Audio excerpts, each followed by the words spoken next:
Philadelphia ಸಭೆಯನ್ನು ಕುರಿತು ಕರ್ತನು ಏನು ಉದ್ದೇಶಿಸಿದನು, ಯಾವ ಸಂಗತಿಗಳನ್ನು ತಿಳಿಸಿದನು, ಎಷ್ಟಾಗಿ ಪ್ರೀತಿ ಮಾಡಿದ್ದನು ಎಂಬುದನ್ನ ಒಮ್ಮೆ ನಾವು ಪುನರ್ ನಮನ ಮಾಡಿಕೊಂಡು ಮುಂದಕ್ಕೆ ಸಾಗುವಂತ ಒಂದು ಪ್ರಯತ್ನವನ್ನು ಮಾಡೋಣ.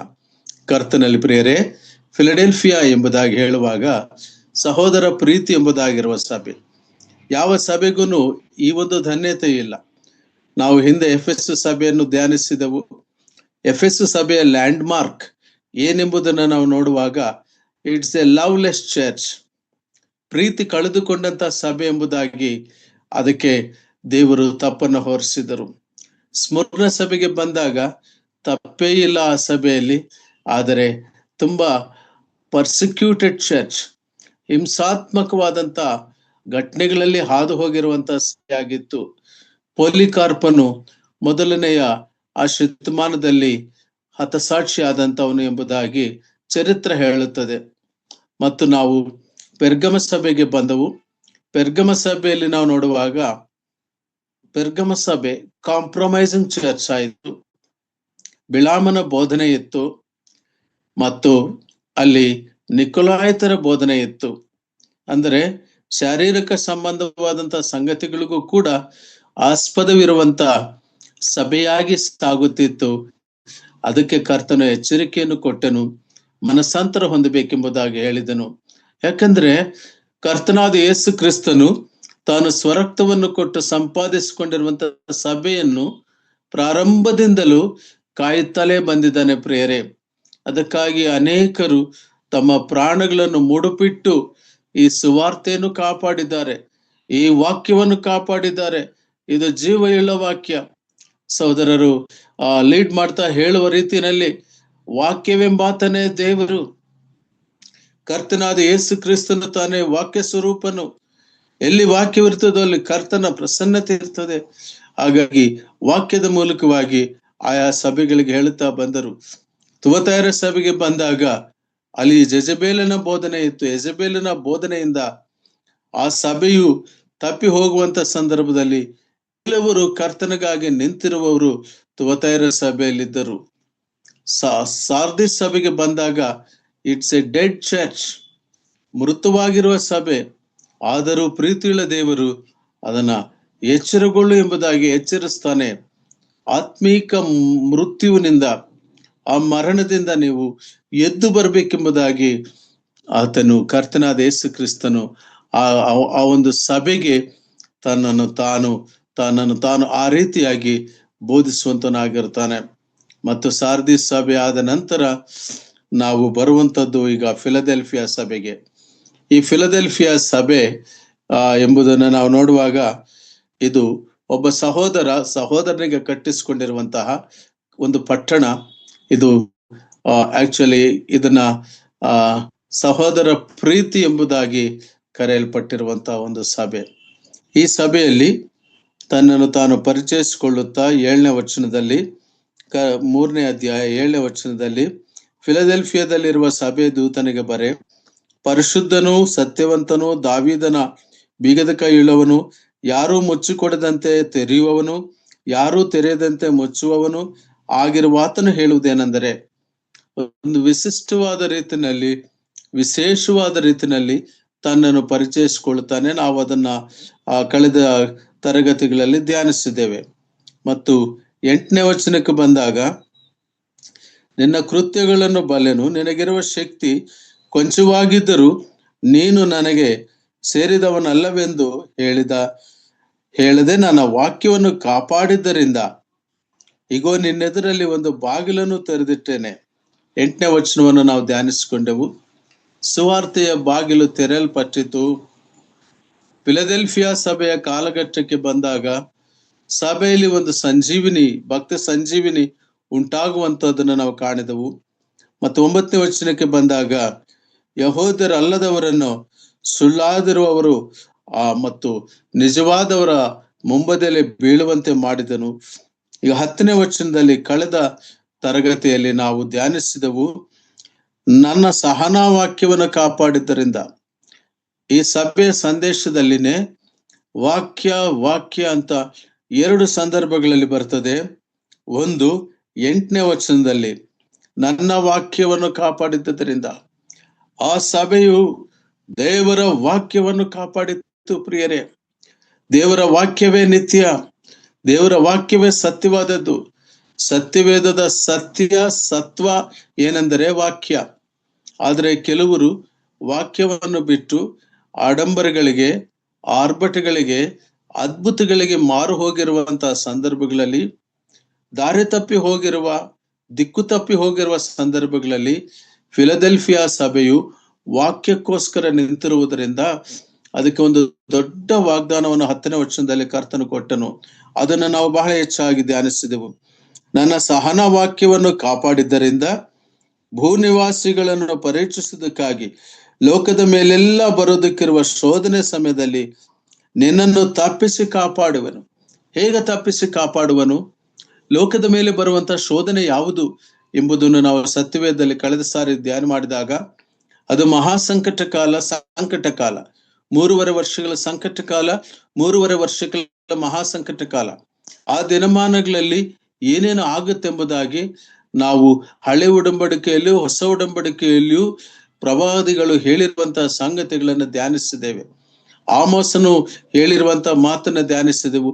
ಅದು ಕತ್ತಲಿನ ಕಾಲ, ಕತ್ತಲು ತುಂಬಿರುವಂತಹ ಕಾಲ. ಯೋವೇಲನ ಗ್ರಂಥದಲ್ಲಿ ನಾವು ಧ್ಯಾನಿಸಿದೆವು. ಸೂರ್ಯನ ಮಂಕಾಗುತ್ತಾನೆ, ಚಂದ್ರನು ಕಾಂತಿಯನ್ನು ಕಳೆದುಕೊಳ್ತಾನೆ, ಲೋಕದಲ್ಲೆಲ್ಲ ಭಯಂಕರ ಬಿರುಗಾಳಿ ಬೀಸುತ್ತದೆ. ಯೆರೆಮೀಯನ ಗ್ರಂಥ 27ನೇ ಅಧ್ಯಾಯದಲ್ಲಿ ನಾವು ಅದನ್ನು ಕಾಣ್ತೇವೆ. ಆ ಯೆರೆಮೀಯನು ಹೇಳ್ತಾನೆ, ಭಯಂಕರವಾದ ಸುಡುವಂತ ಬಿಸಿ ಗಾಳಿ ಬರುವಂತಹ ದಿನವದಾಗಿರ್ತದೆ. ಮತ್ತು ಮುಂದಕ್ಕೆ ಹೋಗುವಾಗ ಜೆಫನ್ಯ ಹೇಳ್ತಾನೆ, ಜನರ ಶರೀರ, ಮಾಂಸ, ರಕ್ತ ಅದು ಮಲವು ಬಿದ್ದು ಹೋದಂತೆ ಬಿದ್ದು ಹೋಗುತ್ತದಂತೆ. ಅದನ್ನ ನಾವು ಕಳೆದ ಸಂದರ್ಭದಲ್ಲಿ ಧ್ಯಾನಿಸ್ತಾ ಬಂದೆವು. ಅಂದ್ರೆ ಅಷ್ಟಾಗಿ ಈ ಭೂಮಿಯ ಮೇಲೆ ಆ ಒಂದು ಆಕ್ರೋಶ, ಆ ಒಂದು ಉಕ್ರೋಶ ಬರುವಂತಹ ದಿನಗಳಿರ್ತವೆ. ಆ ಮಹಾ ಸಂಕಟ ಕಾಲ ಮತ್ತು ಸಂಕಟ ಕಾಲ. ಪೇತ್ರನ ಭಾಷೆಯಲ್ಲಿ ಹೇಳುವುದಾದರೆ ಫುಟ್ ನೋಟ್ಸ್ ಅಲ್ಲಿ ಕೆಳಗಡೆ ಬರೆಯಲ್ಪಟ್ಟಿದೆ 2ನೇ ಪತ್ರಿಕೆ, ಪವಿತ್ರನ ಬರೆದ 2ನೇ ಪತ್ರಿಕೆ 4ನೇ ಅಧ್ಯಾಯದಲ್ಲಿ. ಅದನ್ನು ನಾವು ಕಳೆದ ಸಾರಿ ವಿತ್ ರೆಫರೆನ್ಸ್ ಯೋಚನೆ ಮಾಡಿ ನೋಡಿದೆವು. ಪಂಚಭೂತಗಳು ಲಯವಾಗಿ ಹೋಗುತ್ತವೆ. ಸೂರ್ಯ, ಚಂದ್ರ, ನಕ್ಷತ್ರ, ಆಕಾಶ ಎಲ್ಲವೂ ಕೂಡ ಲಯವಾಗಿ ಹೋಗ್ತವೆ. ಆದರೆ ಕರ್ತನು, ಆತನ ನಂಬಿರವರು ಆ ಸಮಯದಲ್ಲಿ ಈ ಫಿಲದೆಲ್ಫಿಯಾ ಸಭೆ ಅಂತಿರುವವರು ಯಾರು ವಾಕ್ಯವನ್ನು ತುಂಬಿಸಿಕೊಂಡಿರ್ತಾರೋ, ಯಾವ ಸಭೆಯು ವಾಕ್ಯವನ್ನು ಕಾಪಾಡಿರ್ತದೋ ಆ ಸಭೆಯೇ ಫಿಲದೆಲ್ಫಿಯಾ ಸಭೆ ಅಂತ ಇರುವಂತಹದ್ದು. ಕರ್ತನು ಇಷ್ಟಪಡುವಂತಹ ಸಭೆಯಾಗಿರುವಂತಹದ್ದು. ಆ ಸಭೆಯು ಅದು ಎತ್ತಲ್ಪಡುವಂತದ್ದಾಗಿರ್ತದೆ ಎಂಬುದಾಗಿ 10ನೇ ವಚನದಲ್ಲಿ ನಾವು ಕಂಡೆವು ಪ್ರಿಯರೇ. ಹಾಗಾಗಿ ಇದನ್ನು ಸ್ವಲ್ಪ ರೀಕ್ಯಾಪ್ ನಿಮ್ಮ ದೃಷ್ಟಿಯಲ್ಲಿ ತಗೊಂಡು ಬರ್ತಾ ನಾನು ಮುಂದಕ್ಕೆ ಸಾಗ್ತೇನೆ. ಆದರೆ ಈ ಮಹಾಸಂಕಟ ಕಾಲ, ಸಂಕಟ ಕಾಲ 7 ವರ್ಷಗಳ ಈ ಕಾಲಘಟ್ಟದಲ್ಲಿ ಪ್ರಕಟಣೆ ಗ್ರಂಥದಲ್ಲಿ 4ನೇ ಅಧ್ಯಾಯಕ್ಕೆ ಪರಲೋಕಕ್ಕೆ ಹೋಗುತ್ತೆ ಸಭೆ. ಸಭೆ ಎಂಬುದಾಗಿರುವಂತಹ ಪದ ನಂತರ ಇರುವುದಿಲ್ಲ, ಮೊದಲಗಿತ್ತಿ ಎಂಬುದಾಗಿರುವ ಪದ ಉಪಯೋಗ ಆಗಿರ್ತದೆ. ಹಾಗಾಗಿ ಸಭೆಯು ಎತ್ತಲ್ಪಡುವ ಹಾಗೆ ಕಾಪಾಡುತ್ತಾನೆ, ಆತನೊಂದೇ ಹಿಡಿದುಕೊಳ್ತಾನೆ. ಯಾಕಂದ್ರೆ ಸಹನಾ ವಾಕ್ಯವನ್ನು ಕಾಪಾಡಿರುವ ಸಭೆ ಫಿಲದೆಲ್ಫಿಯಾ ಸಭೆ. ಹಾಗಾದ್ರೆ ನಾವು ನಮ್ಮ ವಾಕ್ಯವನ್ನ ನಮ್ಮಲ್ಲಿ ತುಂಬಿಸಿಕೊಳ್ಳಬೇಕು, ವಾಕ್ಯಕ್ಕೆ ನಾವು ಪ್ರಾಧಾನ್ಯತೆ ಕೊಡಬೇಕು ಪ್ರಿಯರೇ. ಇನ್ನು ಮುಂದಕ್ಕೆ 11ನೇ ವಚನದಲ್ಲಿ ಜೀವಸ್ವರೂಪನಾದ ದೇವರು, ಜಗತ್ರಕ್ಷಕನಾದ ದೇವರು ಒಂದು ಚಿಕ್ಕ ಸಲಹೆಯನ್ನು ಅಥವಾ ಎಚ್ಚರಿಕೆಯನ್ನು ಕೊಡೋನಾಗಿದ್ದಾನೆ. ದಯಮಾಡಿ ನೋಡ್ರಿ, ಪ್ರಕಟಣೆ ಗ್ರಂಥ 3ನೇ ಅಧ್ಯಾಯ 11ನೇ ವಚನ. ಇವತ್ತು ನಮ್ಮ ಧ್ಯಾನಾಂಶ ಈ ವಚನ ಆಗಿರ್ತದೆ. ವಚನಗಳನ್ನ ನಾನು ಹೇಳ್ತೇನೆ, ಆಗ ಸ್ಪಷ್ಟವಾಗಿ ಕನ್ನಡದಲ್ಲಿ ಓದಿ ಅದ ನಂತರ ನಾವು ಅದರ ಅರ್ಥವನ್ನು ತಿಳ್ಕೊಳ್ಳೋಣ. ಯಾಕಂದ್ರೆ 11ನೇ ವಚನ ನಾವೀಗ ಓದುವಂತರಾಗಿರ್ತೇವೆ. ಓದಿ ಸಿಸ್ಟರ್. ಬೇಗನೆ ಬರುತ್ತೇನೆ, ನಿನಗಿರುವುದನ್ನು ಹಿಡಿದುಕೊಂಡಿರು, ನಿನ್ನ ಜಯಮಾಲೆಯನ್ನು ಯಾರು ಅಪಹರಿಸಬಾರದು, ಯಾವನು ಜಯ ಹೊಂದುತ್ತಾನೆ. ಸಾಕು, 11ನೇ ವಚನ ಮಾತ್ರ. ಯಾಕಂದ್ರೆ ಈ ರೆವಲ್ಯೂಷನ್ ಸಬ್ಜೆಕ್ಟ್, ಈ ಟಾಪಿಕ್ಸೇ ಇವು ತುಂಬಾ ಕಾಂಪ್ಲೆಕ್ಸಿಟಿ ಆಫ್ ಮೀನಿಂಗ್ಸ್ ಇರುವಂತ. ಹಾಗಾಗಿ ಆ ಎಟಿಮೊಲಾಜಿಕಲ್ ಆ ಮೀನಿಂಗ್ಸ್ ಪ್ರಕಾರ ಆತ್ಮೀಕವಾದ ಅಂತರ್ಲೀನವಾಗಿರುವಂತ ಆತ್ಮೀಕ ಅರ್ಥವನ್ನ ನಾವು ತೆಗೆದು ನಮ್ಮ ಮನಸ್ಸಿಗೆ ತಗೊಂಡು ಅರ್ಥ ಮಾಡ್ಕೋಬೇಕು, ಆಗಾಗ ಗ್ರಹಿಸ್ಕೋಬೇಕು. ಇಲ್ಲಿ ನಮಗೆ ಒಂದು ಪ್ರಶ್ನೆ ಉಂಟಾಗುತ್ತದೆ ನೋಡಿ. ಅಲ್ಲಿ ದೇವರ ವಾಕ್ಯದಲ್ಲಿ ನಾವು ಕಾಣ್ತೇವೆ, ನಿನಗಿರುವುದನ್ನು ಹಿಡಿದುಕೊಂಡಿರು, ಒಂದು ನಿನ್ನ ಜಯಮಾಲೆಯನ್ನು ಯಾರು ಅಪಹರಿಸಬಾರದು. ಏನು ನಿನಗಿರುವುದು? ಈ ವಿಷಯದಲ್ಲಿ ಸತ್ಯವೇದದಲ್ಲಿ ಕೆಲವು ವಾಕ್ಯಗಳ ಮೂಲಕವಾಗಿ ನಾವು ಗಮನಿಸೋಣ ಪ್ರಿಯರೇ.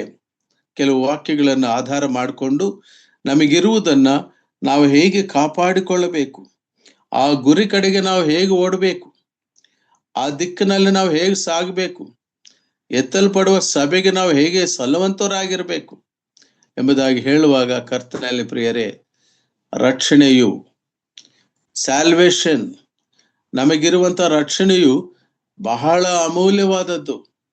ಕರ್ತನಾದ ಯೇಸು ಕ್ರಿಸ್ತನು ತನ್ನ ಸ್ವರಕ್ತವನ್ನು ಕೊಟ್ಟು ನಮ್ಮನ್ನು ಕ್ರಯಕ್ಕೆ ಕೊಂಡುಕೊಂಡನು ಪ್ರಿಯರೇ. ಅದಕ್ಕೆ ನಂಬಿಕೆ ಮೂಲ ನಾವು ರಕ್ಷಣೆ ಹೊಂದಿದ್ದೇವೆ, ಕೃಪೆಯಿಂದಲೇ ನಾವು ರಕ್ಷಣೆ ಹೊಂದಿದ್ದೇವೆ. ಆ ರಕ್ಷಣೆಯಲ್ಲಿ ನಾವು ಮುಂದೆ ಸಾಗುವಂತವರಾಗಿರ್ತೇವೆ, ರಕ್ಷಣೆಯಲ್ಲಿ ನಾವು ಮುಂದುವರಿಯುವಂತವರಾಗಿರ್ತೇವೆ. ಇನ್ನೇನು ನಾವು ರಕ್ಷಣೆ ಹೊಂದಿದ್ದೇವೆ, ನಾವು ಹೇಗಿದ್ರೂ ಪರವಾಗಿಲ್ಲ, ನೋ, ದೇವರ ವಾಕ್ಯ ಅದಕ್ಕೆ ಅಪ್ಪಣೆ ಕೊಡ್ತಿಲ್ಲ. ರಕ್ಷಿಸಲ್ಪಟ್ಟವರು ನೀವು ದೇವರ ವಾಕ್ಯದ ಕ್ರಮದಲ್ಲಿ, ಸಭೆಯ ಕ್ರಮದಲ್ಲಿ ಮುಂದಕ್ಕೆ ಸಾಗಬೇಕು. ದೇವರ ವಾಕ್ಯ ನಮಗದು ಬೋಧಿಸುತ್ತದೆ. ನೋಡ್ರಿ, ಎಫೆಸದವರು ಬರೆದ ಪತ್ರಿಕೆ 2ನೇ ಅಧ್ಯಾಯ 8 ಮತ್ತು 9 ವಚನಗಳನ್ನ ನಾವು ಓದಿಕೊಳ್ಳೋಣ. ಎಫೆಸ 2ನೇ ಅಧ್ಯಾಯ 8, 9 ವಚನಗಳು. ನಂಬಿಕೆಯ ಮೂಲಕ ಕೃಪೆಯಿಂದಲೇ ರಕ್ಷಣೆ ಹೊಂದಿದವರಾಗಿದ್ದೀರಿ. ಆ ರಕ್ಷಣೆಯು ನಿಮ್ಮಿಂದುಂಟಾದದ್ದಲ್ಲ, ಅದು ದೇವರ ವರವೇ. ಅದು ನಿಮ್ಮಿಂದ ಉಂಟಾದದ್ದಲ್ಲ, ಅದು ದೇವರ ವರವಾಗಿ ಕೊಡಲ್ಪಟ್ಟಂತ ಆ ರಕ್ಷಣೆಯು ಶಾಶ್ವತ. ರಕ್ಷಣೆಯನ್ನು ಒಂದು ಸಾರಿ ರಕ್ಷಣೆ ಹೊಂದಿದವರು ರಕ್ಷಣೆಯನ್ನು ಕಳೆದುಕೊಳ್ಳುವುದಿಲ್ಲ, ಆದರೆ ಬಹುಮಾನವನ್ನು ಕಳೆದುಕೊಳ್ಳುತ್ತಾನೆ ಎಂಬುದು ಈ ವಾಕ್ಯ ಹೇಳುತ್ತದೆ. ಬೆಂಕಿಯೊಳಗಿಂದ ನಾವು ತಪ್ಪಿಸಿಕೊಂಡ ಹಾಗೆ ರಕ್ಷಣೆ ಹೊಂದಿರ್ತೇವೆ, ಆದರೆ ಬಹುಮಾನವನ್ನು ಕಳೆದುಕೊಳ್ಳುವ ಸಾಧ್ಯತೆ ಇರ್ತದೆ. ಅದಕ್ಕೆ ದೇವರ ವಾಕ್ಯಲ್ಲಿ ನಮಗೆ ನೆನಪು ಮಾಡಿದ್ದು, ನಿನಗಿರುವುದನ್ನು ನೀನು ಕಾಪಾಡಿಕೊಂಡಿರಬೇಕು. ಯಾಕಂತ ಹೇಳಿದ್ರೆ ನಿನಗಿರುವ ಬಹುಮಾನವನ್ನು ಯಾರು ಅಪಹರಿಸಬಾರದು. ಅಪಹರಿಸುವವನು ಯಾರು? ಕಳ್ಳನು ಯಾರು? ಅಪವಾದಿ ಅಥವಾ ಸೈತಾನನು ಅಥವಾ ಪಿಶಾಚನು. ಅಪಹರಿಸಿದ ಹಾಗೆ ನಮ್ಮ ವಾಸ್ತವಿಕ ಜೀವಿತದಲ್ಲಿ, ನಮ್ಮ ವೈಯಕ್ತಿಕ ಜೀವಿತದಲ್ಲಿ, ನಮ್ಮ ಕೌಟುಂಬಿಕ ಜೀವಿತದಲ್ಲಿ, ನಮ್ಮ ಸಭೆಯ ಜೀವಿತದಲ್ಲಿ ಕರ್ತನಲ್ಲಿ ಪ್ರಿಯರೇ, ರಕ್ಷಣೆ ಹೊಂದಿದಂತವರಾಗಿ ವಾಕ್ಯ ಕ್ರಮಕ್ಕನುಸಾರವಾಗಿ ನಮ್ಮ ಜೀವಿತವನ್ನ, ನಮ್ಮ ಜೀವನಗಳನ್ನ ಕಟ್ಟಿಕೊಂಡು ಮುಂದಕ್ಕೆ ಸಾಗಬೇಕು. ಯಾಕಂದ್ರೆ ನಮಗೆ ಆ ದಿನದಲ್ಲಿ ಸಿಗುವಂತ ಆ ಬಹುಮಾನವನ್ನ ನೀವು ಹಿಡಿದುಕೊಳ್ಳಬೇಕು. ಫಿಲಡೆಲ್ಫಿಯಾ ಸಭೆಯನ್ನ ಕರ್ತನಾದ ಯೇಸು ಕ್ರಿಸ್ತನು ಎಷ್ಟು ಪ್ರೀತಿಸ್ತಿದ್ದಾನೆ ಪ್ರಿಯರೇ. ಸೋ ಮಚ್ ಹಿ ಲವ್ಸ್.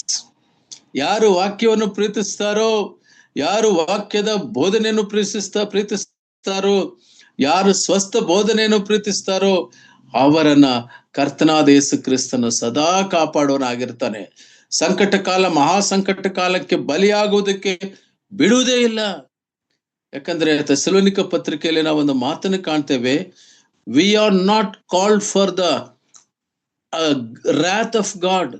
ದೇವರ ಉಗ್ರತೆಗಾಗಿ ನಾವು ಕರೆಯಲ್ಪಟ್ಟಿಲ್ಲ, ಆದರೆ ಆತನ ರಕ್ಷಣೆಯಿಂದ ನಾವು ಎತ್ತಲ್ಪಡೋದಕ್ಕೋಸ್ಕರವಾಗಿ ಕರೆಯಲ್ಪಟ್ಟಿದ್ದೇವೆ. So our great God is preparing the souls in the 3 chapters.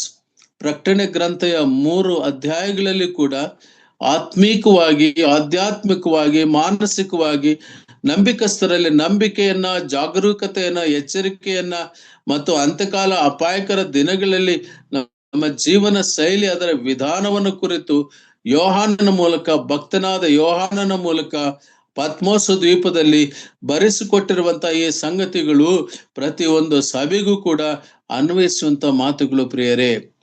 ಕಿವಿಯುಳ್ಳವನು ಕೇಳಲಿ ಎಂಬುದಾಗಿ ಹೇಳುವಂಥದ್ದನ್ನ ನಾವು ಕಾಣ್ತೇವೆ. ಆ ಹೃದಯದಲ್ಲಿ ನಾವು ಗ್ರಹಿಸಿಕೊಳ್ಳಬೇಕು, ಕಿವಿಯಿಂದ ಕೇಳಬೇಕು, ಹೃದಯದಲ್ಲಿ ನಾವು ಅದನ್ನು ಗ್ರಹಿಸಿಕೊಳ್ಳಬೇಕು. ಅದಕ್ಕೆ ಇಬ್ರಿಯ ಪತ್ರಿಕೆ 5ನೇ ಅಧ್ಯಾಯ 9 ಮತ್ತು 10 ವಚನಗಳನ್ನು ನೋಡೋಣ. ವಿಶೇಷವಾಗಿ ಅಲ್ಲಿ ರಕ್ಷಣೆ, ಅದರ ಬಗ್ಗೆ ಒಂದು ಮಾತು ಹೇಳಲ್ಪಟ್ಟಿದೆ, ನಿರಂತರವಾದದ್ದು ಎಂಬುದಾಗಿ.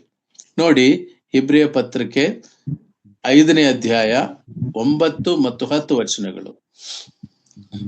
ಕಲಿತುಕೊಂಡನು. ಇದಲ್ಲದೆ ಆತನು ಸಿದ್ಧಿಗೆ ಬಂದು ದೇವರಿಂದ ಮಲ್ಕಿಜೇದಕನ ತರಹದ ಮಹಾಯಾಜಕನೆನಿಸಿಕೊಂಡವನಾಗಿ ತನಗೆ ವಿಧೇಯರಾಗಿರುವವರೆಲ್ಲರಿಗೂ ನಿರಂತರವಾದ ರಕ್ಷಣೆಗೆ ಕಾರಣನಾದನು.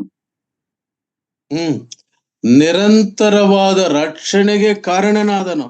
ಪ್ರಿಯರೇ, ಸ್ಯಾಲ್ವೇಷನ್ ಇಸ್ ಎಟರ್ನಲ್. ರಕ್ಷಣೆಯು ತಾತ್ಕಾಲಿಕವಾದದ್ದಲ್ಲ, ಇಟ್ ಈಸ್ ಎಟರ್ನಲ್. ನಿರಂತರವಾದ ರಕ್ಷಣೆಗೆ ಮೆಲ್ಕಿಸೆದೆಕನ ಯಾಜಕ ಕ್ರಮದಂತೆ ಬಂದವನಾಗಿರುವ ನಮ್ಮ ಕರ್ತನಾದ ಯೇಸು ಕ್ರಿಸ್ತನು ಉನ್ನತೋನ್ನತ ಸಿಂಹಾಸನದಲ್ಲಿ ಪರಲೋಕದ ಭಾಗ್ಯವನ್ನು ಬಿಡಲೇನೆಂಬುದಾಗಿ ಆತನು ನೆನೆಸಿ ಮನುಷ್ಯರಿಗೆ ಸದೃಶನಾದನು. ಅದೃಶ್ಯನಾದ ದೇವರು ಮನುಷ್ಯರಿಗೆ ಸದೃಶನಾಗಿ ಆತನು ಕಲ್ವಾರಿ ಕ್ರೂಸಿನಲ್ಲಿ ಆತನ ಆ ಕೊನೆಯ ರಕ್ತದ ಹನಿ ತನಕ ಆತನು ಒಂದು ಮಾತು ಮಾತನಾಡಲಿಲ್ಲ. ತನ್ನನ್ನು ತಾನು ಸಮರ್ಪಕವಾದ ಯಜ್ಞವನ್ನಾಗಿ ಮಾಡಿಕೊಂಡನು. ಯಾಕಂದ್ರೆ ನಿರಂತರವಾದ ರಕ್ಷಣೆಗೆ ಆತನು ಕಾರಣನಾದನು. ಪ್ರಿಯರೇ, ಆದರೆ ಆ ರಕ್ಷಣೆಯಲ್ಲಿ, ಆ ರಕ್ಷಣೆಯ ಮಾರ್ಗದಲ್ಲಿ, ಆ ರಕ್ಷಣೆಯ ನಿಶ್ಚಿತೆಯಲ್ಲಿ, ಆ ರಕ್ಷಣಾನಂದದಲ್ಲಿ ಸಭೆಯಾಗಿ ನಾವು ಬೆಳೀತಾ ಹೋಗಬೇಕು. ಪೌಲನ ಅಪೇಕ್ಷೆ ಏನೇನಂದ್ರೆ, ಇಂಥ ಸುವಾರ್ತೆಯನ್ನ, ಈ ರಕ್ಷಣೆ ಮಾರ್ಗವನ್ನ ಜನರಿಗೆ ನನ್ನ ಜೀವಮಾನದ ಕೊನೆಯವರೆಗೂ ಸಾರ್ತಾ ಹೋಗ್ತೇನೆ. What a great commitment. ಪ್ರಿಯರೇ, the iron man of the New Testament, ಹೊಸ ಒಡಂಬಡಿಕೆಯ ಆ ಕಬ್ಬಿಣದ ಮನುಷ್ಯ ಎಂಬುದಾಗಿ ಕರೆಯಲ್ಪಟ್ಟಂತ ಪೌಲನೊಂದು ಮಾತನ್ನ ಹೇಳ್ತಾನೆ. ದಯಮಾಡಿ ನೋಡೋಣ. ಅಪೊಸ್ತಲ ಕೃತ್ಯಗಳು 20ನೇ ಅಧ್ಯಾಯ 24ನೇ ವಚನ. Acts chapter 20 verse 24. ಆದರೆ ಪ್ರಾಣವನ್ನು ಉಳಿಸಿಕೊಳ್ಳುವುದೇ ವಿಶೇಷವೆಂದು ನಾನು ಎಣಿಸುವುದಿಲ್ಲ.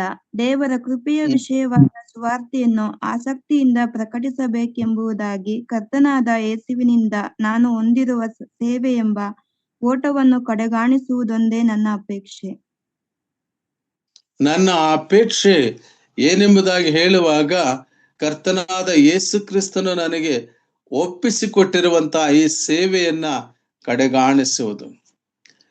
ನನ್ನ ಕುತ್ತಿಗೆಯಲ್ಲಿ ಪ್ರಾಣ ಇರುವವರೆಗೂ, ನನ್ನ ಹೃದಯದಲ್ಲಿ ಜೀವ ಇರುವವರೆಗೂ ನಾನು ಆತನಿಗಾಗಿ ಜೀವಿಸ್ತೇನೆ ಎಂಬುದಾಗಿ ಹೇಳಿರುವಂತಹ ದ ಗ್ರೇಟ್ ಅಪೊಸ್ತಲನಾದ ಪೌಲನು. ಪ್ರಿಯರೇ, ಇದು ಅವರವರಿಗೆ ಒಪ್ಪಿಸಿಕೊಟ್ಟಿರುವಂತದನ್ನ ಕಾಪಾಡಿಕೊಳ್ಳಬೇಕು. ಪೌಲನು ಅದನ್ನು ಕಾಪಾಡಿಕೊಂಡನು. ನಾವು ರಕ್ಷಣೆಯನ್ನು ಕಾಪಾಡಿಕೊಳ್ಳಬೇಕಾಗಿರೋ ಅವಶ್ಯಕತೆ ಇಲ್ಲ. ರಕ್ಷಣೆಯು ನಿರಂತರ ಇರುವಂತಹದ್ದು. ಆದರೆ ಕರ್ತನ ನಮಗೆ ಕೊಟ್ಟಿರುವಂತ ಅಪ್ಪಣೆಗಳನ್ನು, ಕರ್ತನ ನಮಗೆ ಕೊಟ್ಟಿರುವ ಸೇವೆಯನ್ನು, ಸಭೆಯಲ್ಲಿ ನಮಗೆ ಯಾವ ಸೇವೆಯನ್ನು ಕೊಟ್ಟಿದ್ದಾರೋ ಅದನ್ನು ನಾವು ಆ ಮನುಷ್ಯರನ್ನು ಮೆಚ್ಚಿಸುವುದಕ್ಕಾಗಿ ಅಲ್ಲದೆ, ಕರ್ತನಾದ ಯೇಸು ಕ್ರಿಸ್ತನು ಸಭೆ ಎಂಬ ದೇಹಕ್ಕೆ ಶಿರಸ್ಸು ಎಂಬುದಾಗಿ ಪರಿಗಣಿಸಿ ಆತನಿಗೆ ವಿಧೇಯರಾಗಿ ಪ್ರತಿಯೊಂದು ಕಾರ್ಯಕ್ರಮದಲ್ಲಿಯೂ ಕೂಡ ಮನಸ ವಾಚ ಕರ್ಮೇಣ ತ್ರಿಕರಣ ಶುದ್ಧಿಯಾಗಿ ಸಂಪೂರ್ಣವಾದ ಮನಸ್ಸಿನಿಂದ ಆ ಸೇವೆಯನ್ನು ಮಾಡುವುದೇ ಆತ ನಮಗೆ ಒಪ್ಪಿಸಿಕೊಟ್ಟಿರುವಂತಹದ್ದನ್ನು ಕಡೆಯವರೆಗೂ ಹಿಡಿದುಕೊಳ್ಳುವಂತಹದ್ದು. ರಕ್ಷಣೆಯು ಶಾಶ್ವತ. ಬಹುಮಾನ ಉಂಟು. ಬಹುಮಾನ ಏನಕ್ಕಾಗಿ? ಆ ರಕ್ಷಣೆಯಲ್ಲಿ ನೀವು ವೃದ್ಧಿ ಹೊಂದುತ್ತಾ ಆತನ ರಾಯಭಾರಿಗಳಾಗಿ, ಆತನ ಪ್ರಕಟಪಡಿಸುವಂತ ಸುವಾರ್ಥ ಪತ್ರಿಕೆಗಳಾಗಿ, ಆತನನ್ನ ಮಹಿಮೆಪಡಿಸುವಂತ ಜೀವಂತ ಸಾಕ್ಷಿಗಳಾಗಿ ಜೀವಿಸುವಂತ ಕಾರ್ಯವನ್ನ ಫಿಲದೆಲ್ಫಿಯಾ ಸಭೆಯೇ ನಿಮಗೆ ಒಪ್ಪಿಸಿಕೊಟ್ಟಿದ್ದನ್ನ ನೀವು ಕಾಪಾಡಿಕೊಳ್ಳಿರಿ. What a great warning our Lord is giving today. Philadelphia ಸಭೆಗೆ ಮಾತ್ರವಲ್ಲ, ಕರ್ತನಲ್ಲಿ ಪ್ರಿಯರೇ, ಇದು ನಮ್ಮೆಲ್ಲರಿಗೂ ಕೂಡ ದೇವರು ಕೊಡುವಂತ ಒಂದು ಎಚ್ಚರಿಕೆಯ ಮಾತು. ಯಾವ ವಿಷಯದಲ್ಲಿ ಕರ್ತನ ಸಭೆಯನ್ನು ಕಾಯುವುದಕ್ಕೆ, ಕರ್ತನ ಸಭೆಯನ್ನು ವಾಕ್ಯದಿಂದ ಪೋಷಣೆ ಮಾಡುವುದಕ್ಕೆ, ಕರ್ತನ ಸುವಾರ್ತೆಯನ್ನು ಸಾರುವುದಕ್ಕೆ, ಯಾವ ರೀತಿ ಕರ್ತನಾದ ಯೇಸು ಕ್ರಿಸ್ತನು ಆತನು ಪುನರುತ್ಥಾನವಾಗಿ ಆತನು ಎದ್ದು ಬಂದ ಮೇಲೆ ಆತನು ಕೆಲವರನ್ನು ಉಪದೇಶಕರನ್ನಾಗಿಯೂ, ಕೆಲವರನ್ನು ಸುವಾರ್ಥಕರನ್ನಾಗಿಯೂ, ಕೆಲವರನ್ನು ಸಭಾಪಾಲಕರನ್ನಾಗಿಯೂ ಹೇಗೆ ನೇಮಕ ಮಾಡಿದಾನೋ ಅವರಿಗಿರುವುದನ್ನ ಅವರು ಕಾಪಾಡಿಕೊಳ್ಳುತ್ತಿರಬೇಕು. ಆ ಮಾತನ್ನೇ ನಾವು ಪ್ರಕಟಣೆ ಗ್ರಂಥ 3ನೇ ಅಧ್ಯಾಯ 11ನೇ ವಚನದಲ್ಲಿ ಕಾಣ್ತೇವೆ. ನಿನಗಿರುವುದನ್ನ ಹಿಡಿದುಕೊಂಡಿರು. ಅದಕ್ಕೆ ಒಂದು ಜಯಮಾಲೆ ಉಂಟು. ಕರ್ತನಲ್ಲಿ ಪ್ರಿಯರೇ, ದೇವರು ಕೊಟ್ಟ ವಾಗ್ದಾನ ಎಂದಿಗೂ ಕೂಡ ನಿಷ್ಪ್ರಯೋಜನ ಆಗಲ್ಲ, ನಿರರ್ಥಕ ಆಗಲ್ಲ. ಅದಕ್ಕೆ ಪೌಲನು ಹೇಳ್ತಾನೆ ಆ ಮಾತನ್ನ. ದಯಮಾಡಿ ನೋಡಿ 2ನೇ ತಿಮೋತಿ ಪತ್ರಕ್ಕೆ 2ನೇ ಅಧ್ಯಾಯ 4-5 ವಚನಕ್ಕಿಂತ 5ನೇ ವಚನನೇ ಓದಿ. 2ನೇ ತಿಮೋತಿ 2ನೇ ಅಧ್ಯಾಯ 5ನೇ ವಚನ. ಇದಲ್ಲದೆ ಯಾವನಾದರೂ ರಂಗಸ್ಥಳದಲ್ಲಿ ಎದುರಾಳಿನೊಡನೆ ಹೋರಾಡುವಾಗ ನಿಯಮದ ಪ್ರಕಾರ ಹೋರಾಡದಿದ್ದರೆ ಅವನಿಗೆ ಜಯಮಾಲೆಯು ದೊರಕುವುದಿಲ್ಲ. ನಿಯಮದ ಪ್ರಕಾರ ಹೋರಾಡಬೇಕು. ಜಯಮಾಲೆ ಬೇಕಂದ್ರೆ ಅದಕ್ಕೊಂದು ಕ್ರಮ, ಅದಕ್ಕೊಂದು ನಿಯಮ, ಆ ಒಂದು ಸಭೆಯ ಕಟ್ಟುಪಾಡು, ಸಭೆಯ ಒಳಗಡೆ ಸಭೆಯಲ್ಲಿ ಇದ್ದು ಕರ್ತನನ್ನ ಮಹಿಮೆಪಡಿಸುವಂತ ಕಾರ್ಯಗಳನ್ನ ನಾವು ಮಾಡುವಂತವರಾಗಿರಬೇಕು ಪ್ರಿಯರೇ. ಯಾಕೆಂಬುದಾಗಿ ಹೇಳುವಾಗ ಒಂದು ಜಯಮಾಲೆ ಉಂಟು. ಆ ಜಯಮಾಲೆಯನ್ನ ತೆಗೆದುಕೊಳ್ಳಿಕ್ಕಾಗಿ ನಾನು ಓಡ್ತಾ ಇದ್ದೇನೆ ಎಂಬುದಾಗಿ ಹೇಳ್ತಾನೆ ಪೌಲನು. ಅದೇ 2ನೇ ತಿಮೋತಿ 4ನೇ ಅಧ್ಯಾಯ 6-7 ವಚನಗಳನ್ನು ನೋಡೋಣ. ಯಾಕೆಂದರೆ ನಾನಂತೂ ಈಗಲೇ ಪಾನದ್ರವ್ಯವಾಗಿ ಅರ್ಪಿತನಾಗುತ್ತಾ ಇದ್ದೇನೆ. ನಾನು ಹೊರಟು ಹೋಗಬೇಕಾದ ಸಮೀಪಕ್ಕೆ ಬಂದದೆ. ಓದಿಮ್ಮ. ಶ್ರೇಷ್ಠ ಹೋರಾಟವನ್ನು ಮಾಡಿದ್ದೇನೆ, ನನ್ನ ಓಟವನ್ನು ಕಡೆಗಾಣಿಸಿದ್ದೇನೆ, ಕ್ರಿಸ್ತ ನಂಬಿಕೆಯನ್ನು ಕಾಪಾಡಿದ್ದೇನೆ. ನೀತಿವಂತರಿಗೆ ಸಿಗುವ ಜಯಮಾಲೆಯು ಮುಂದೆ ನನಗೆ ಸಿದ್ಧವಾಗಿದೆ. ಅದನ್ನು ನೀತಿಯುಳ್ಳ ನ್ಯಾಯಾಧಿಪತಿಯಾಗಿರುವ ಕರ್ತನು. ನೀತಿವಂತರಿಗೆ ಸಿದ್ಧವಾಗಿರುವ ಜಯಮಾಲೆಯು ನನಗೆ ಸಿಗುವುದು. What an optimistic hope. ಒಂದು ಆಶಾದಾಯಕವಾದಂತ ಒಂದು ನಿರೀಕ್ಷೆ ಪ್ರಿಯರೇ. ಫಿಲಡೆಲ್ಫಿಯಾ ಸಭೆಗೆ ಕರ್ತನಾದ ಯೇಸು ಕ್ರಿಸ್ತನು ಎಷ್ಟು ಚಂದವಾದ ಸಂದೇಶವನ್ನು ಕೊಡ್ತಾನಲ್ಲ. ಉಗ್ರತೆಯ ದಿನದಲ್ಲಿ ನಾನು ನಿಮ್ಮನ್ನು ಕಾಪಾಡುವೆನು ಮತ್ತು ನಿನಗಿರುವುದನ್ನ ನೀನು ಹಿಡಿದುಕೊಂಡಿರು, ನಿನಗೆ ಒಪ್ಪಿಸಿರುವುದನ್ನ ನೀನು ಹಿಡಿದುಕೊಂಡಿರು. ಯಾಕೆಂಬುದಾಗಿ ಹೇಳುವಾಗ ಈ ಲೋಕದಲ್ಲಿ ಕಸಿದು ಹೋಗುವಂತ ಪರಿಸ್ಥಿತಿ ಬರ್ತದೆ, ಅವಿಧೇಯತೆ ಬರ್ತದೆ. ಒಂದೊಂದು ಸಾರಿ ನಮ್ಮ ಅಹಂ, ನಮ್ಮ ಹೃದಯವೇ ನಮಗೆ ಶತ್ರು ಆಗ್ತದೆ. ನಮ್ಮಲ್ಲಿ ಏನು ದೀನತ್ವ ಬರಬೇಕೋ ಅವಾಗ ಅಹಂಕಾರ ಬರ್ತದೆ. ನಮ್ಮಲ್ಲಿ ಏನು ತಗ್ಗಿಸುವಕ್ಕೆ ಬರಬೇಕೋ ಅವಾಗ ಹೆಗ್ಗಳಿಕೆ ಬರ್ತದೆ. ಇದು ನಮಗಿರುವ ಜಯಮಾಲೆ ಅಪಹರಿಸುವಂತ ರೀತಿಯಲ್ಲಿ ಆಗುತ್ತದೆ. ಈ ರೀತಿ ಅಪಹರಣೆ ಆಗಿರುವಂತ ಘಟನೆಗಳನ್ನ ನಾವು ಸತ್ಯವೇದದಲ್ಲಿ ಅನೇಕ ಕಡೆ ನೋಡ್ತೇವೆ. 2ನೇ ಭಾಗದಲ್ಲಿ ನಾವು ಒಂದು 3 ವಚನಗಳನ್ನು ನೋಡ್ಕೊಳ್ಳೋಣ. ಹೇಗೆ ಅವಿಧೇಯತ್ವದಿಂದ ಅಪಹರಣೆ ಆಯಿತು, ಅವಿಧೇಯತ್ವವು ಅಪಹರಿಸಲ್ಪಡೋದಕ್ಕೆ ಕಾರಣವಾಗ್ತದೆ. ಯಾರ್ಯಾರದು ಏನೇನು ಅಪಹರಣೆ ಆಯಿತು ಎಂಬುದನ್ನು ಸತ್ಯವೇದದಲ್ಲಿ ಸ್ವಲ್ಪ ಆಲೋಚನೆ ಮಾಡಿ ಮುಂದಕ್ಕೆ ಸಾಗೋಣ. ಆದಿಕಾಂಡ ಪುಸ್ತಕ 25ನೇ ಅಧ್ಯಾಯ, ಆದಿಕಾಂಡ ಪುಸ್ತಕ 25ನೇ ಅಧ್ಯಾಯ 29 ವಚನದಿಂದ 34ನೇ ವಚನ ತನಕ ಓದೋಣ. ಚೊಚ್ಚಲತನವನ್ನು ಕಳೆದುಕೊಂಡವನು, ವಿ ಕ್ಯಾನ್ ರೈಟ್ ದಟ್, ಅದನ್ನ ನೀವು ನೋಟ್ ಮಾಡ್ಕೋಬಹುದು. ಜ್ಯೇಷ್ಠತ್ವವನ್ನು ಕಳೆದುಕೊಂಡ, ಅಪಹರಿಸಲ್ಪಟ್ಟಿತು. ಓದಿ ಸಿಸ್ಟರ್. ಒಂದು ದಿನ ಯಾಕೋಬನು ಅಡಿಗೆ ಮಾಡುತ್ತಿರುವಾಗ ಏಸಾವನು ಕಾಡಿನಿಂದ ದಣಿದು ಬಂದು ಅವನಿಗೆ, ನಾನು ಬಹು ದಣಿದು ಬಂದಿದ್ದೇನೆ, ಆ ಕೆಂಪಾದ ರುಚಿ ಪದಾರ್ಥವನ್ನು ಈಗಲೇ ತಿನ್ನುವುದಕ್ಕೆ ಕೊಡಪ್ಪ ಎಂದು ಹೇಳಿದನು. ಈ ಸಂಗತಿಯಿಂದ ಏಸಾವನಿಗೆ ಏದೋಮ್ ಎಂದು ಹೆಸರಾಯಿತು. ಯಾಕೋಬನು ಅವನಿಗೆ, ನೀನು ಮೊದಲು ನಿನ್ನ ಚೊಚ್ಚಲತನದ ಹಕ್ಕನ್ನು ನನಗೆ ಮಾರಿಬಿಡು ಅನ್ನಲು ಏಸಾವನು, ಆಗಲಿ, ನನ್ನಂತ ಸಾಯುವವನಿಗೆ ಚೊಚ್ಚಲತನದಿಂದ ಪ್ರಯೋಜನವೇನು ಅಂದನು. ಯಾಕೋಬನು ಮೊದಲು ಪ್ರಮಾಣ ಮಾಡು ಅಂದಾಗ ಏಸಾವನು ಪ್ರಮಾಣ ಮಾಡಿ ಅವನಿಗೆ ತನ್ನ ಚೊಚ್ಚಲತನದ ಹಕ್ಕನ್ನು ಕೊಟ್ಟು ಬಿಟ್ಟನು. ಆಗ ಯಾಕೋಬನು ಏಸಾವನಿಗೆ ರೊಟ್ಟಿಯನ್ನು, ಅಲಸಂದಿ ಗುಗ್ಗರಿಯನ್ನು ಕೊಟ್ಟನು. ಏಸವನ್ನು ತಿಂದು ಕುಡಿದು ಎದ್ದು ಹೋದನು. ಹೀಗೆ ಅವನು ತನ್ನ ಚೊಚ್ಚಲತನದ ಹಕ್ಕನ್ನು ತಾತ್ಸಾರ ಮಾಡಿದನು. ಸಾಕು ಸಿಸ್ಟರ್, ಥ್ಯಾಂಕ್ ಯು, ಚೆನ್ನಾಗಿ ಓದಿದ್ದೀರಿ. ಕನ್ನಡದಲ್ಲಿ ಒಂದು ಮಾತಿದೆ, ಹರ್ಷದ ಕೂಳಿಗೆ ಹೋಗಿ ವರ್ಷದ ಕೂಳು ಕಳ್ಕೊಂಡಂಗೆ ಅಂತ. ಅಂದ್ರೆ ಏನು, ಬಹಳ ಕೆಂಪಾಗಿರುವ ಊಟ, ಬಹಳ ಆಕರ್ಷಣೀಯವಾಗಿರುವಂತಹದ್ದು. ಪ್ರಿಯರೇ, ಲೋಕವು ಆಕರ್ಷಣೆಯನ್ನು ತೋರಿಸ್ತದೆ. ನಮ್ಮ ಕರ್ತನಾದ ಯೇಸು ಕ್ರಿಸ್ತನನ್ನು ಕೂಡ ಅಪವಾದಿ, ಸೈತಾನನು, ದುಷ್ಟನು ಆತನಿಗೆ ಆಕರ್ಷಣೆಯನ್ನೆಲ್ಲ ತೋರಿಸಿದನು. ಆತನಿಗೆ ಆಕರ್ಷಣೆಯನ್ನು ತೋರಿಸಿದಾಗ ಎತ್ತರವಾದ ಬೆಟ್ಟಕ್ಕೆ ಕರೆದುಕೊಂಡು ಹೋಗಿ, ಇದೆಲ್ಲವನ್ನ ನಾನು ನಿನಗೆ ಕೊಡ್ತೇನೆ. Who is he to give? ಅಂದ್ರೆ ನಮ್ಮ ಕರ್ತನಾದ ಯೇಸು ಕ್ರಿಸ್ತನು. ಆತನು ಹಸಿಕೊಂಡಿದ್ದನು ಪ್ರಿಯರೇ. ಆತನು 40 ದಿವಸ ಉಪವಾಸದಲ್ಲಿ ಹಸಿದುಕೊಂಡಾಗ ಆತನಿಗೆ ಕೊಟ್ಟಿರುವಂತ ಒಂದು ಶೋಧನೆ, ನೀನು ಈ ಕಲ್ಲುಗಳನ್ನು ರೊಟ್ಟಿಯನ್ನಾಗಿ ಮಾಡಿಕೊಂಡು ತಿನ್ನು. ಕರ್ತನಲ್ಲಿ ಪ್ರಿಯರೇ, ಕರ್ತನಾದ ಯೇಸು ಕ್ರಿಸ್ತನ ಸೇವೆ ಪ್ರಾರಂಭವಾಗಿದ್ದು ಹಸಿವಿನಿಂದ ಪ್ರಾರಂಭವಾಗಿ ಶಿಲುಬೆಯಲ್ಲಿ ದಾಹದಲ್ಲಿ ಮುಕ್ತಾಯವಾಗಿತ್ತು. That was the ministry of our God Jesus Christ. ನಮ್ಮ ಕರ್ತನಾದ ಯೇಸು ಕ್ರಿಸ್ತನ ಆ ಸೇವೆಯು, ಆತನ ಪರಿಚರ್ಯೆಯು, ಆತನ ಉಪಚಾರವು ಈ ಲೋಕದಲ್ಲಿ ಆತನು ಮನುಷ್ಯಾವತಾರದಲ್ಲಿ, ನರಾವತಾರದಲ್ಲಿ ರಕ್ತ ಮಾಂಸಧಾರಿಯಾಗಿ ಬಂದಾಗ ಕರ್ತನಲ್ಲಿ ಪ್ರಿಯರೇ, ಹಸಿವೆ ಆತನ ಸೇವೆಯ ಪ್ರಾರಂಭವಾಗಿತ್ತು. 3.5 ವರ್ಷಗಳ ಕಾಲ ಆತನು ಸಂಚರಿಸಿ ಸುವಾರ್ತೆಯನ್ನು ಸಾರಿ ಕೊನೆಗೆ ಯಾವ ಜನರು 10 ಕರ್ತನಾದ ಯೇಸು ಕ್ರಿಸ್ತನು ಅದ್ಭುತಗಳನ್ನು ಮಾಡಿದಾಗ 10,000 ಜನರು ಆ ರೊಟ್ಟಿಯನ್ನು, ಆ ಮೀನನ್ನು ತಿಂದರು. ಅದೇ ಜನರು ಒಂದು ಸಾರಿ ಹೋಸನ್ನ ಹೋಸನ್ನ ಎಂಬುದಾಗಿ ಕೂಗಿದ ಅದೇ ಜನರು ಕರ್ತನಾದ ಯೇಸು ಕ್ರಿಸ್ತನನ್ನು ಶಿಲುಬೆಗೆ ಹಾಕಿಸಿ ನಮಗೆ ಬರಬ್ಬನನ್ನು ಬಿಟ್ಟುಕೊಡಿ. What attraction of this world! ಈ ಲೋಕದ ಆಕರ್ಷಣೆಯು ಎಷ್ಟು ಬಲವಾಗಿದೆ.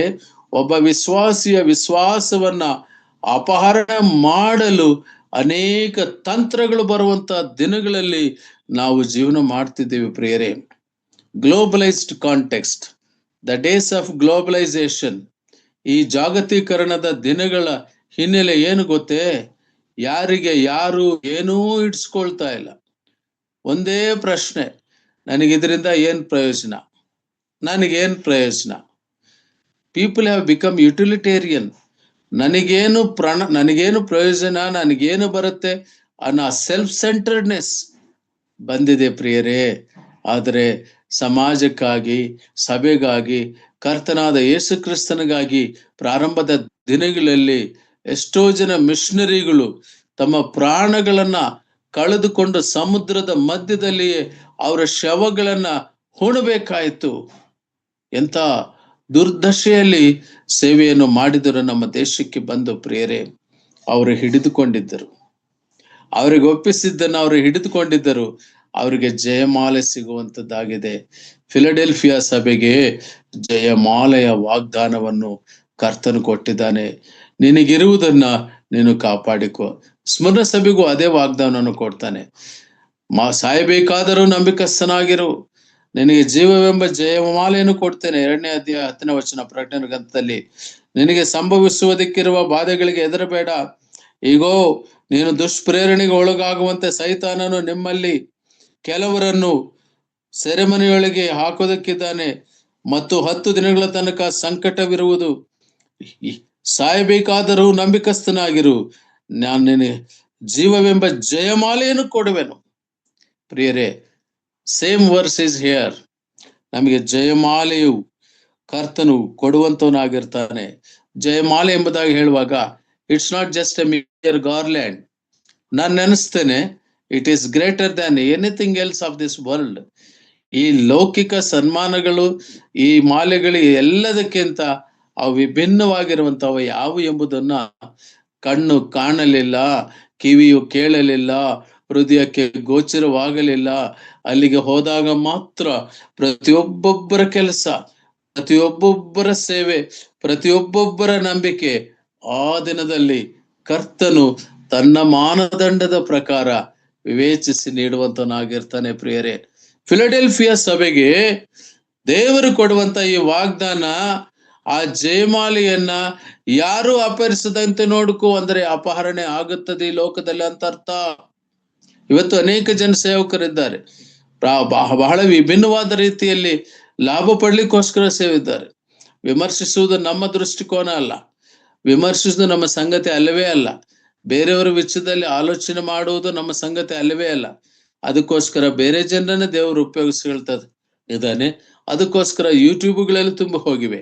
ಆದರೆ ನಮಗೆ ಹಿತಬೋಧ, ಸ್ವಸ್ಥ ಬೋಧನೆ, ದೇವರ ವಾಕ್ಯವನ್ನು ಮಾತ್ರವೇ ನಾವು ಗುರಿಯಾಗಿಟ್ಟುಕೊಂಡು ಮುಂದಕ್ಕೆ ಸಾಗುವಂತರಾಗಿರ್ತೇವೆ. ಪ್ರಿಯರೇ, ದಯಮಾಡಿ ಬನ್ನಿ. ರಾಜ್ಯವನ್ನು ಕಳ್ಕೊಂಡ ಇನ್ನೊಬ್ಬ ರಾಜನನ್ನ ನಾವು ನೋಡ್ತೇವೆ, ಅಪಹರಿಸಲ್ಪಟ್ಟಿತ್ತು. ಯಾಕೆಂತ ಹೇಳಿದ್ರೆ ಆತನ ಒಂದು ಸೆಲ್ಫಿಶ್ನೆಸ್, ಸೆಲ್ಫ್ ಸೆಂಟರ್ಡ್ನೆಸ್. ನನ್ನ ದೇವರು ಎಂಬುದಾಗಿ ಹೇಳುವಂತವನು ನಿನ್ನ ದೇವರು ಎಂಬುದಾಗಿ ಹೇಳುವ ಹಾಗೆ ತಯಾರಾದ. ದಯಮಾಡಿ ನೋಡ್ರಿ, ಮೊದಲನೇ ಸಮುವೇಲ ಗ್ರಂಥ 13ನೇ ಅಧ್ಯಾಯ 13-14 ವಚನಗಳು. ಮೊದಲನೇ ಸಮುವೇಲ ಗ್ರಂಥ 13ನೇ ಅಧ್ಯಾಯ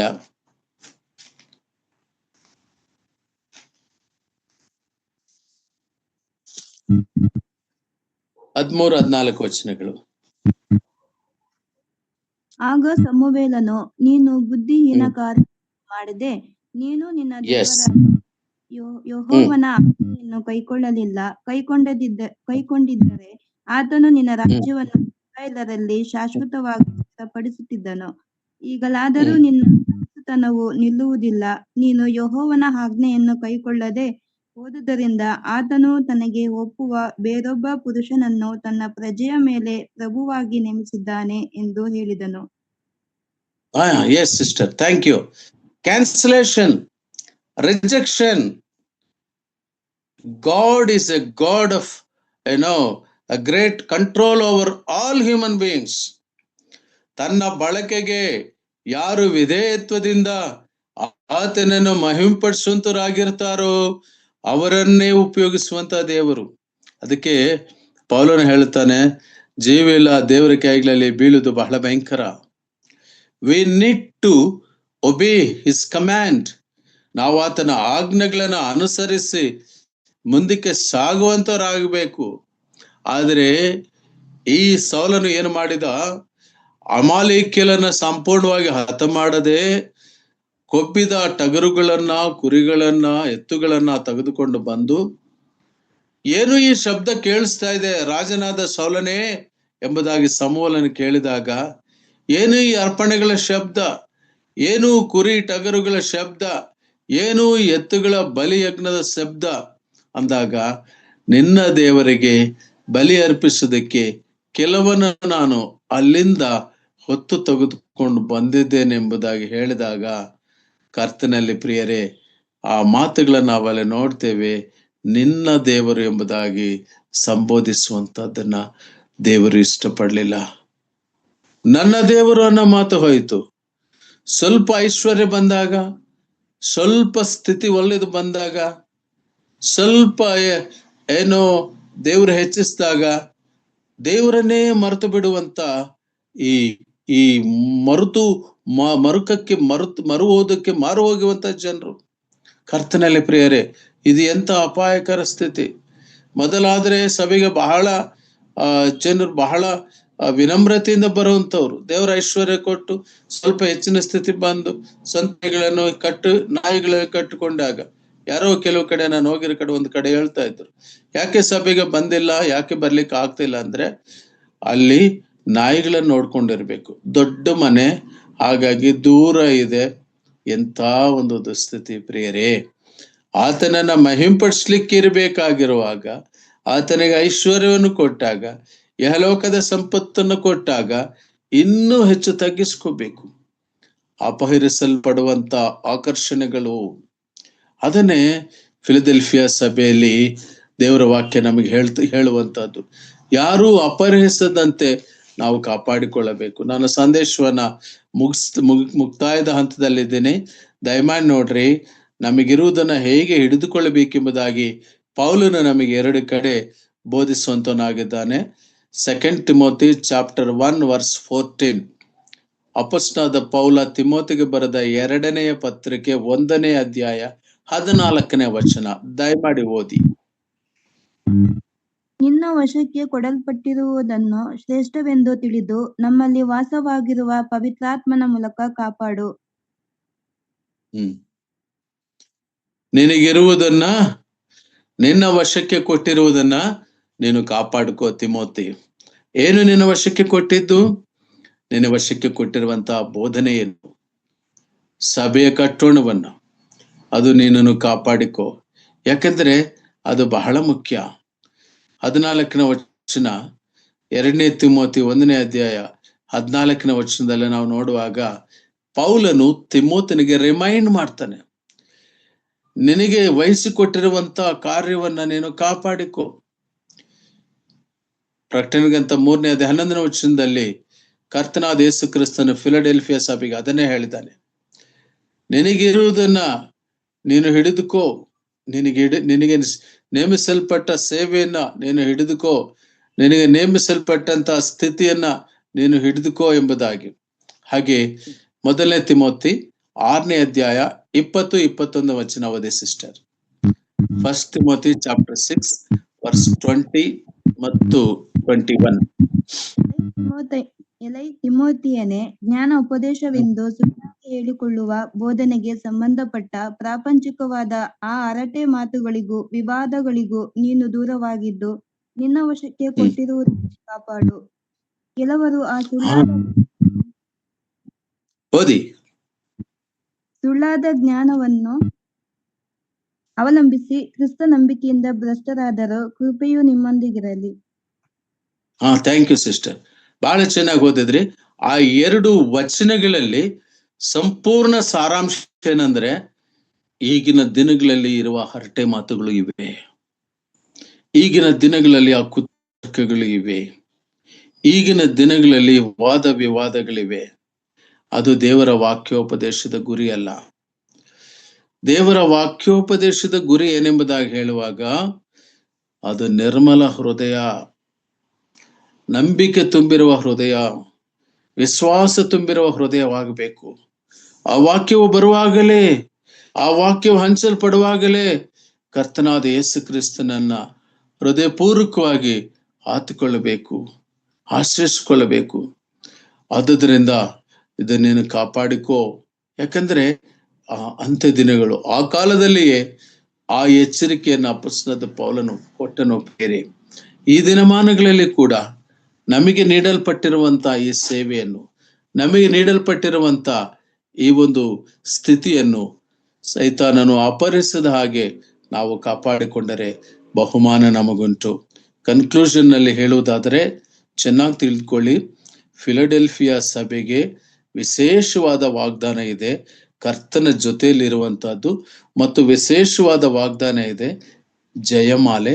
ಎಚ್ಚರಿಕೆ ಮಾತ್ರ ಒಂದೇ, ಅಪಹರಣೆ ಆಗದ ಹಾಗೆ ಏನು ವಶಕ್ಕೆ ಕೊಟ್ಟಲ್ಪಟ್ಟಿದೆಯೋ ಅದನ್ನು ಕಾಪಾಡಿಕೊಂಡಿರುವ ಸಭೆಯೇ. ಅದೇ ಮಾತು ನಮ್ಮ ಸಭೆಗೂ ಕರ್ತನೆ ಹೇಳುವುದಾದ್ರೆ, ಪ್ರಿಯರೇ, ನಾವು ಕೂಡ ತಗ್ಗಿಸಿಕೊಂಡು, ಹೌದು ಕರ್ತನೆ, ನನಗೆ ಒಪ್ಪಿಸಿಕೊಟ್ಟಿರುವ ಈ ಕಾರ್ಯವನ್ನ ನಾನು ಯಥಾರ್ಥ ಹೃದಯದಿಂದ ಮಾಡ್ತೇನೆ, ಯಾವುದೇ ಒಂದು ನೆಪ ಹೇಳದೆ ನಾನು ಮಾಡ್ತೇನೆ, ನನಗೆ ವಿಧೇಯನಾಗ್ತೇನೆ. ನಮ್ಮನ್ನು ನಾವು ರೀಡೆಡಿಕೇಟ್ ಮಾಡ್ಕೊಳ್ಳೋಣ, ರೀಡಿಟರ್ಮೈನ್ ಮಾಡ್ಕೊಳ್ಳೋಣ.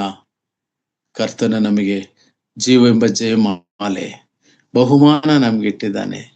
ಆ ಬಹುಮಾನವನ್ನ ಸೈತಾನನು ಕಸಿಯುವುದಕ್ಕೆ ಅವನು ನಮ್ಮನ್ನು ಆಕರ್ಷಿಸುತ್ತಾನೆ.